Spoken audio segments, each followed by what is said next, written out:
for an international waterway of great importance to us all. In 1977, after more than 50 years of American control, US President Jimmy Carter ceded the Panama Canal to the Republic of Panama. Lauded around the world, Carter's treaty established Panama as the canal's neutral and sole proprietor. But in 2025, his latest successor in the Oval Office wants to go back on the deal. Giving the Panama Canal to Panama was a very big mistake. President Trump has told the American people that the US will take back control of the canal, alleging that China operates the waterway. Comments described as nonsense by Panamanian President José Mulino.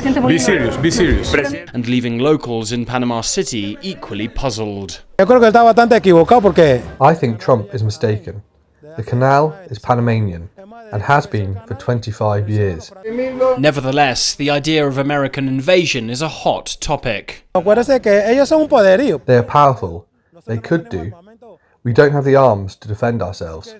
But if they arrive with guns, they won't find it that easy. I'll take my weapons that I have and I'll fight. Officials like Jorge Quijano, the canal's administrator until 2019, are equally dismissive. As the treaty says, only Panama will manage the Panama Canal. We have complied totally with the neutrality treaty, and there is no reason why the US should be in any way afraid of Chinese running anything here.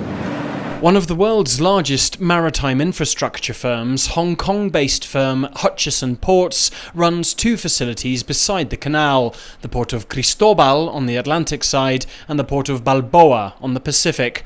The port of Manzanillo, by far the canal's busiest, is owned by a US investment firm, New York-based Blackstone. Our activity with China is like with activity with anybody else, like Holland, UK, anybody that wants to do business here in Panama, they'll do business.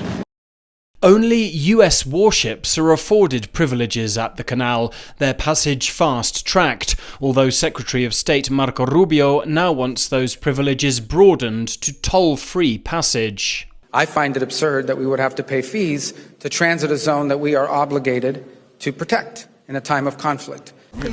Panama's president may have told reporters to be serious over the possibility of US military intervention here, but the greater concern is the pressure on the neutrality that the country holds dear. That the world has benefited from a Panama Canal that is neutral, and my concern is that it not only affects Panama, it affects all of the nations of the world, because we're neutral to the world, not just to the United States.